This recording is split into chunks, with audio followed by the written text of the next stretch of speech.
Miss Dolly Day has certainly updated us, and she gave us part 2 and 3, so we do not have to wait for anything. And it's just as juicy as we imagined it would be. So go ahead and give this a comment, give it a like, give it a share, and just know that we will be finding her and watching her a little bit more often because we are invested in this relationship. Sometimes things turn out a lot better than you think. So, this is what happened. I've had this date that's been for a few days. I've been very anxious. Most of y'all have worried the crap out of me. I mean, some of y'all's concerns were things that never crossed my mind. But okay, so he picks me up. I get in his truck. We're leaving my neighborhood, and I live deep in a subdivision. So before we get out of the subdivision, my phone goes off, and my first thought is that this is one of my staff, that they're having what they think is an emergency, what have you. So I say to him, "I'm so sorry. I just want to check, make sure they're all okay." And, and he said, no, that's fine. So I dig in my purse and I get my phone out, and it's Mr. Oh, wow. I thought, oh shit, I guess we're going to have this conversation. It's going to have to happen. It's got to happen. So I don't read it because it's 10 paragraphs long, right? And so I said, I really need to talk with you about something before we get to the restaurant. And he says, okay, yeah, what is it? And I said, no, it's this may. And he says, whoa, what's wrong? We're at a stop sign. He says, should I pull over?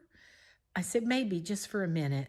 And so we pull over, we're in front of a house. And while we're having this conversation, in the midst of this, it's not actually my neighbor, but in the neighborhood, they come out, they turn their outside light on and stuff. And we're like, oh my God. Anyway, so I try to tell him, and I say the guy's name, and he's looking at me like I got two heads. And I said, so I really believe that he works for you. And he said, what's his name? And I told him, and he said, are you sure? I said, yeah, he works at this company. I said, yes. And he said, what's he look like? And so I described the photograph that I have of him. And he said, you sure that's his name? I said, yes, that's his name. I said, why? He said, do you have a picture? So after a little further investigation here on the side of the road in front of this house, I pull out my phone and I scroll back through all the things. And I said, this photo, this is him. And he's like, that son of a bitch. I said, huh? He said, that's not his name. He said, that's his first name, but that's not his last name. I said, oh, well, I thought that and so now I'm scrolling and I'm looking, and I'm sure that's his name. And he says, no, that's not his name. I said, are you sure? He said, yeah, I'm sure, he works for me. I said, oh, okay. He said, this guy, he said, oh, and he took a deep breath and he got real quiet, and I got a little bit uncomfortable, like, oh no, well, at least I'm in my neighborhood if I got to walk home. He says, come on. He says, look, this son of a bitch. And I said, okay, what am I missing? Because I know that you and him don't get along at work. I'm aware of that. But, and he said, no, he said, this son of a bitch. And I said, okay. We get it together. We drive off away from this house so this person can stop worrying that we're some kind of crazy people out in front of his house. We get to the restaurant. We have decided that we're just going to act like we don't know nothing. So, because there's nothing to know, I never dated this man. This man doesn't know me. But this last message was one more rant. And in the message, he said that he wasn't feeling well this evening, and so he wouldn't be able to chat long. He was going to go to bed early. He's standing me up, I guess, on a text. I'm not sitting around on the edge of my seat waiting for his text.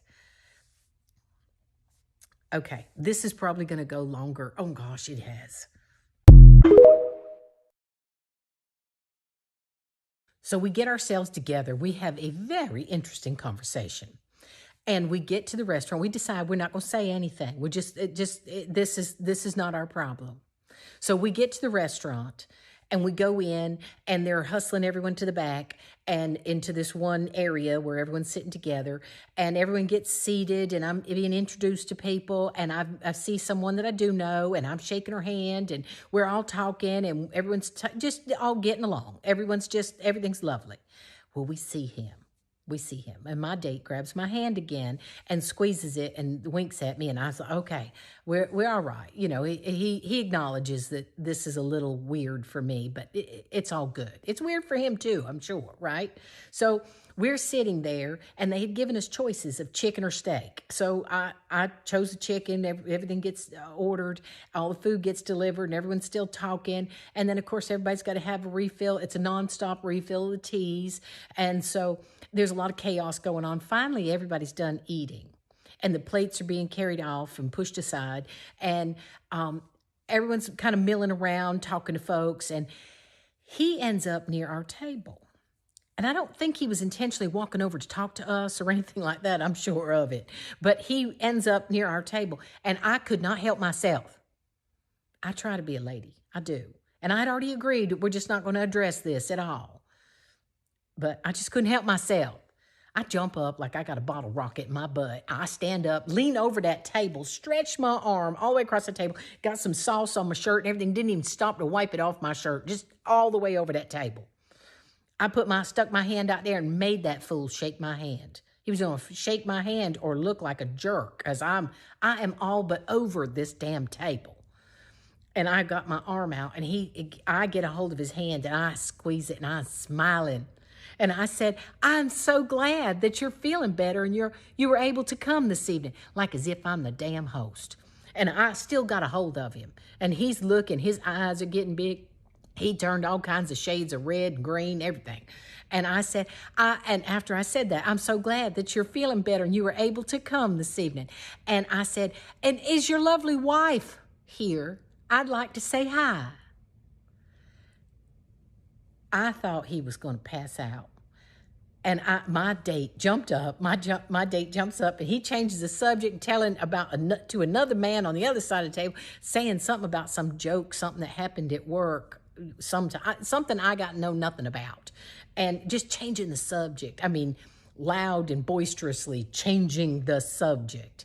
And I let go of this guy's hand. He took his little tail back over there, sat down. I didn't see him talk to nobody else the rest of the evening. When we got ready to go, he was lingering way in the back, you know, wanting to be like the last person, just not wanting to be anywhere near leaving this restaurant with my date and I.